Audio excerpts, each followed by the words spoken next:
There's an attempted revolution going on right now. The Islamists, the Marxists are trying to overthrow our form of government. The globalists are trying to overthrow our form of government, a constitutional republic, and have a revolution. I believe we're involved in a civil war in America right now. Have been saying for several years, as we discussed earlier, Brannon, that I believe we're in a civil war and have been for a while. But we do have a civil war. And why do I call it a civil war when there's no fighting in the streets? What is a civil war really about? It's not about the guns. When you are actually shooting each other, that's how a civil war ends. That's the beginning of the end, one way or another. A civil war begins with politics. We had organizations within the government, some people call them the deep state or the shadow government, whatever you want to call them, who are determined that they're the ones who are going to be in power. Sometimes they're subtle about it when they're within the bureaucracy. Sometimes they're very obvious about it, such as when federal judges announce that President Trump has no right to set any policies whatsoever that they disagree with. That's effectively a civil war. There may not be any shooting, but there's a power struggle. There's a struggle for control of the government. Would you agree with me that we're involved in a civil war already in America? Yes, I think that is a way to describe it. I think of it more as the government is itself divided. There's the president in the White House, really at war, if you want to call it that, certainly in a struggle with the rest of the government, with very few allies anywhere else throughout the government. So the government itself is divided along the battle lines you could describe, I believe, as a civil war. We've heard in the media lately terms like coup thrown around, and I don't think that's an understatement. I think it was an administrative legal coup attempt. Had this been a kinetic coup, a military type coup, can you imagine a cadre of generals using our Air Force and fighter planes and tanks to remove the government? Because of the nature of the means used against the president, i.e. surveillance, telephonic tasking, legal maneuvering, people understate the danger. They underestimate the danger associated with the precedent that these guys are setting. It's a real possibility that we lose this republic. We are either going to bring back the rule of law, get the immigration thing under control, and recognize that we have an emergent, new power to challenge us on the global scene, perhaps in the form of communist China, or we're going to go the way of Europe and the long, slow, whimpering death. Yeah, I think if you want a sneak preview of America's future, if we don't get these issues under control, you can go take a look at what's happening in parts of Western Europe. You now have major European cities where the natives are in the minority. You have Frankfurt, where Germans are the minority. You have London, where British people are the minority. They're now ruled by a Muslim mayor. You have Malmo in Sweden, where Swedes are a minority. You have Antwerp in Belgium, where Belgians are a minority. And this is happening all across the Western world. So the West, what we used to call the free world, Western Christian civilization, is being de-Christianized. And I think the Prime Minister of Hungary has really hit the nail on the head here with what happened. He said, in his words, there is a treasonous conspiracy of internationalist fanatics in Brussels, he was talking about where the European Union is headquartered, who seek to use this massive wave of immigration that they've created to undermine the nation state, destroy Christian civilization, and bring about this regional and then this global government. He's exactly right. That is exactly what is happening. Putin has really been quite bright. If he was bombing Syria to get the immigrants up and moving, move them into Europe, from Europe, the United Nations, which is dominated by the Marxists and the Islamists, pick up this program and then flood them into the U.S. with lots of money, and Obama being sensitive toward ideas of socialism and Islam. I mean, this is a strategy that seems to be used as a Trojan horse for destroying our capitalist system, redistribution of wealth through these social programs, as we've been talking, and then to de-Christianize the West and to use the Islamists as the junkyard dogs of the globalists and the Marxists to destroy the West and Western values and Christianity. Would you agree? Absolutely. Putin, I think, without any doubt, is a key player in this whole agenda for a new world order in de-Christianizing and breaking down Western civilization. Experts say that Russian hackers found a way to hack our utilities, and the hackers may still be in there, waiting to strike. Go after their power, go after their water, and you can bring a nation to its knees. The Department of Homeland Security and the FBI detailing a 2-year multi-stage effort by Moscow targeting the U.S. energy grid. They're identifying targets, they're positioning malware so they could pull the trigger when they wanted to. Experts see the intrusion as a possible precursor to an unprecedented Russian cyber attack that could, in the event of war, devastate the U.S. Energy Secretary Rick Perry warned Congress that the U.S. isn't ready. I will tell you that I am not confident that the federal government has a broad strategy in place. An issue that I think is of grave importance. What happens if the electrical grid goes down, and is it easy to take it out? And who might take it out? And what can we do to protect it? This is a very, very important program as far as I'm concerned. So I've brought in the best who I can think of. Dr. Peter Pry, how are you, sir? Thank you for having me, sir. My honor. I consider you the foremost expert on this subject. I think World War III has already started, frankly. Why? Because when you're putting cyber bugs into utilities, that's an act of war, or it should be regarded as such. Tell me quickly about Vostok 18. You said on our radio show last week that this was perhaps one of the largest military exercises in world history? Yeah, it may be the largest military exercise ever executed in military history. With Russia and China? Russia and China cooperated in a joint military exercise that involved 300,000 troops, 36,000 tanks and other vehicles, 36,000, 1,000 aircraft and 80 ships. And that's just the publicly advertised part. This exercise involved a thermonuclear war against the United States. In fact, that was what they were practicing? Yeah, in the course of it was probably practicing an invasion of NATO, Europe, and a thermonuclear war against the United States, because in the course of 1 week they practiced 2 nuclear strikes against the United States. And so they were probably simulating a massive invasion of NATO involving tactical nuclear weapons and using strategic nuclear strikes, including EMP attack, to take the United States out, Russia and China working together to basically conquer the world. It is no coincidence, as the Russians like to say, that just a couple months before Vostok 18 happened, the Department of Homeland Security discovered that the U.S. electric grid had been attacked and penetrated by Russian cyber weapons. What it seems likely is that these things have logic bombs in them, so that at a point when Russia decides, they could throw a switch and black out the U.S. electric grid using those cyber bugs. This would be the first part of this new way of warfare, and that would be followed by physical sabotage, and ultimately a nuclear EMP attack. If the new way of warfare didn't work and they didn't win that way, or if it only worked partially, then you'd do it the old-fashioned way and launch Vostok 18. And I think that's how it would probably work in the real World War III, that they'd try this new way of warfare first, and if they won in 24 hours and wiped us out, great, then they don't have to do Vostok 18. But if it didn't succeed, or succeeded partially, then let the tanks roll and let the nuclear missiles fly. From a Moscow command center, Putin watched the hypersonic missile leave its launch tube and, according to the Russians, strike a target 3,700 miles away, declaring it invulnerable to intercept. Russia says it can be armed with a nuclear weapon and travel up to 20 times the speed of sound. Without confirming the results of today's test, the Pentagon has acknowledged that America is vulnerable. We don't have any defense that could deny the employment of such a weapon against us. Russia first touted their hypersonic missile in March with an animation showing warheads flying towards Florida. North Korea, with its hydrogen bomb capabilities, ultimately being able to explode an EMP over the middle of the country, electromagnetic pulse bomb. Yeah. And you play that out, that could ultimately lead to the death of like 90% of the country. Cars don't work, computers don't work, nothing works without the computer any longer. You said this was the issue that kept you up at night more than any other issue. Is it still? It certainly still is. An EMP pulse is a very dangerous threat, and it's a realistic threat. It's something that would basically, if you're not nuclear hardened, it will basically shut down any digital computer that is operating in the range of the EMP. But our nation as a whole has not really looked at EMP. We've not looked at the critical infrastructure that could be damaged by EMP. Most Americans are blissfully unaware that we've already entered a third world war. It's a different type of war. It's worse than the Cold War in some ways, because we're in an economic war. Most Americans believe that the global economy is something that we all share in, and it's an opportunity for investment and growth. Not our adversaries, Russia, China, North Korea, Iran, radical jihadists. They all recognize that America's vulnerability is our economy, and they've been attacking it. They attacked it in 2008 when we saw the stock market crash.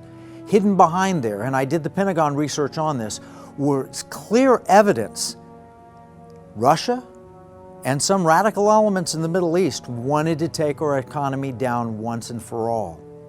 The Chinese have gotten in on the act as well. China has written a book in 1999 titled Unrestricted Warfare, where they talk about attacking our currency would be more powerful than a nuclear weapon. They talk about hacking our systems, more powerful than a nuclear weapon. We know that China has been hacking everything they can and stealing our intellectual property. They want to take down America's economy. They want to take down our morale. They understand that if they can destroy our economy, they can destroy our future. We're at war. The currency is under attack. We have cyber attacks on a daily basis. We have all sorts of enemies looking, and very few in the American government even have any idea of what to do about it. They've been Democrats.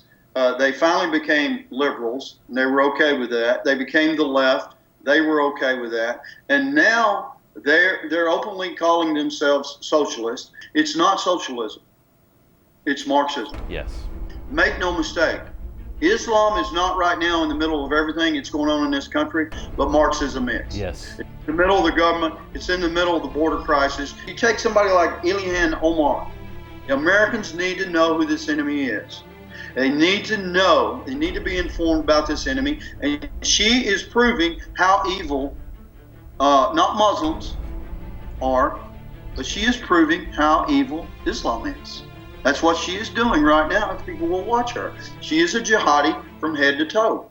Two of them being Rashida Tlaib, Palestinian-American Muslim Congresswoman, and then we have Ilhan Omar, Somalian-American Muslim woman, Congresswoman. What do? They have their hands on making laws in this country. Do you realize what that means?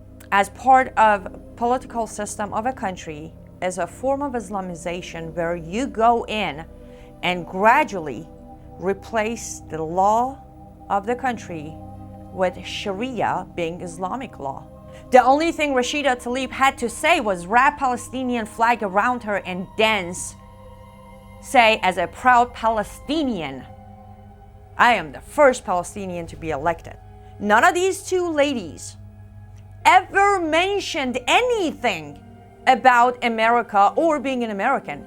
Their entire celebration was down to being a Muslim woman and being Palestinian or Somalian. That's all. That should tell you that they're not becoming a congresswoman to make America safer for us. We are not their priority.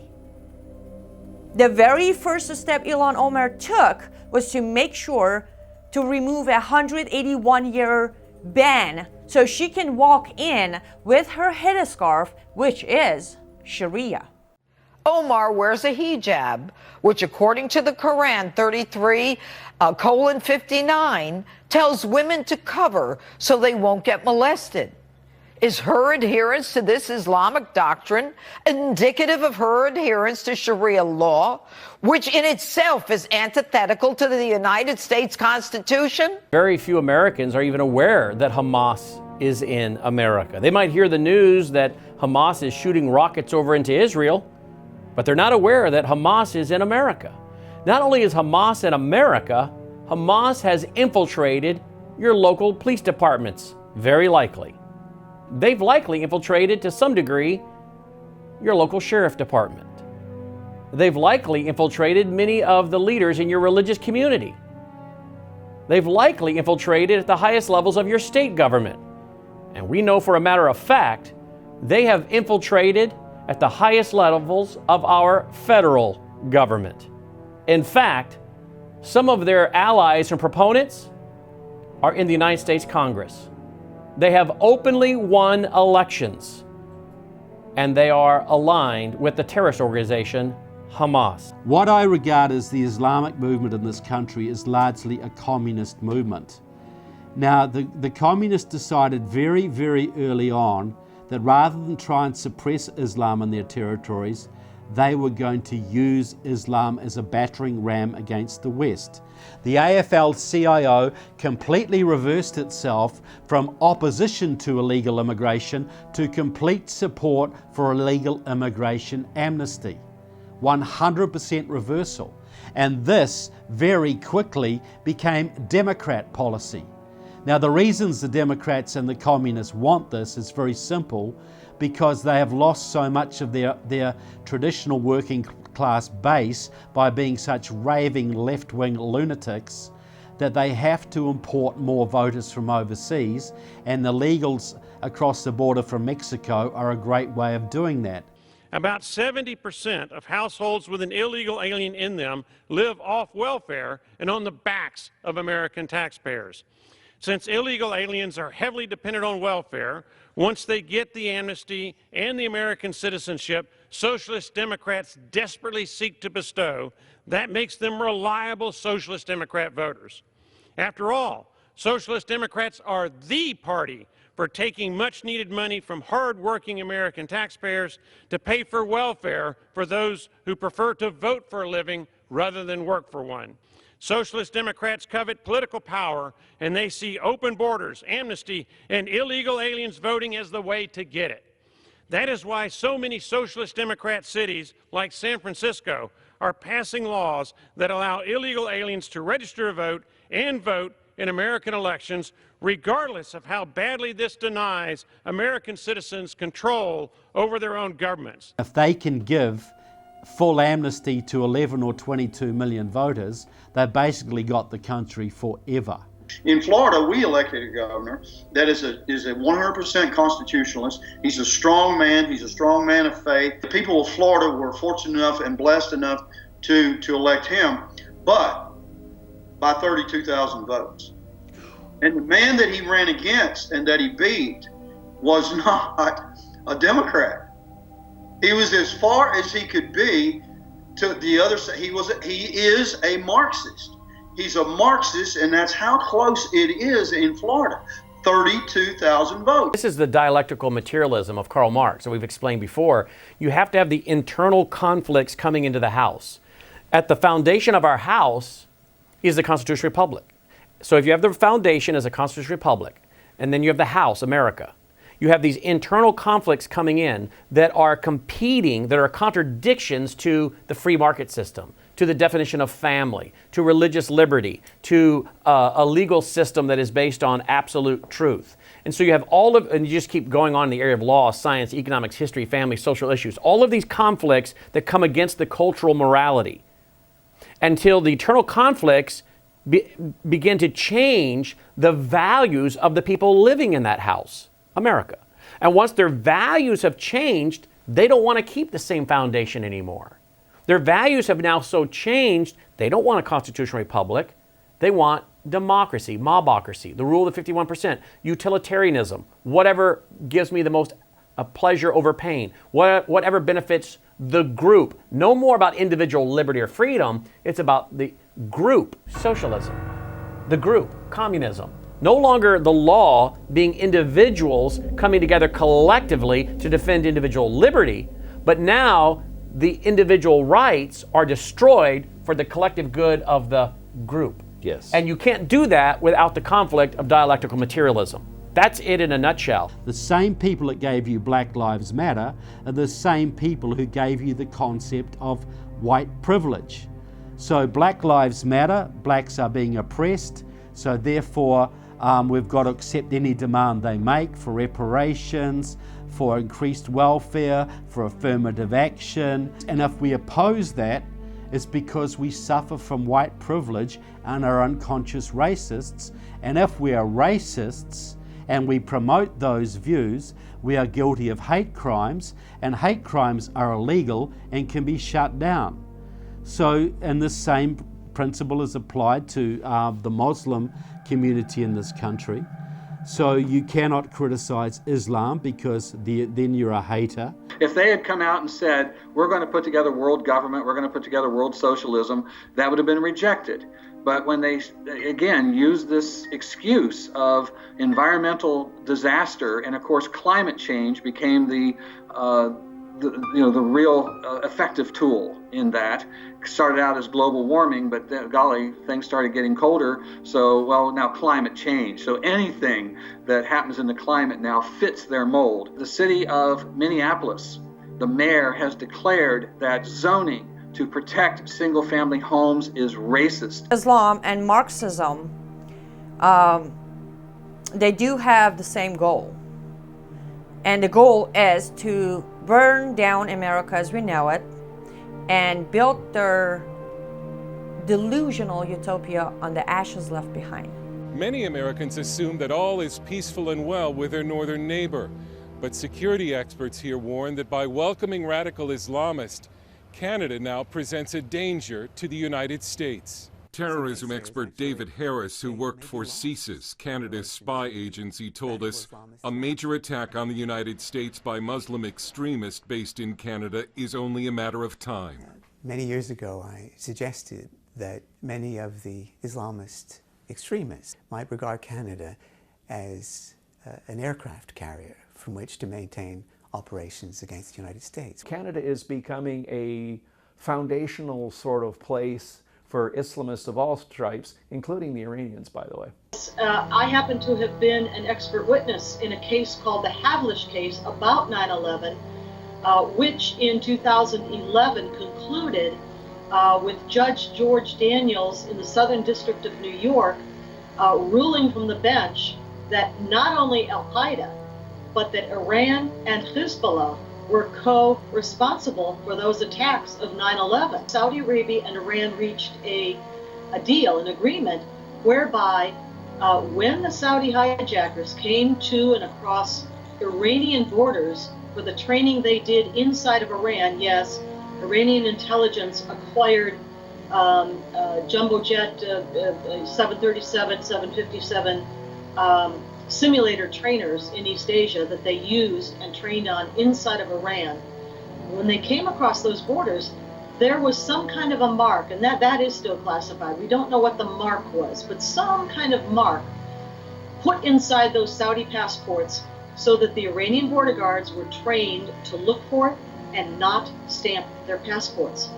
That is how, when those Saudi hijackers finally went to U.S. consulates in Saudi Arabia to get their visas to come into the United States, not only did no one see any kind of stamps from places like Lebanon, Iran, or Afghanistan, they apparently did not have any qualms or suspicions about these fellows coming to the United States at all, and they got their visas. And it's about time we wake up to this very real and present danger if we're going to help America win this new Cold War. We need to do something with the information that we hear. It's not just up to you to inform people. It's not just up to Brannon or Rush Limbaugh. Let me put it this way. It's time to realize our civilization is at risk thanks to Islamization and red-green axis. So, your choices are sit back, relax, watch it all happen, or stand up, get educated, get involved, and act as we, the people of America, and take back our freedom simply by practicing your God-given rights and understanding our Constitution. It is as simple as that.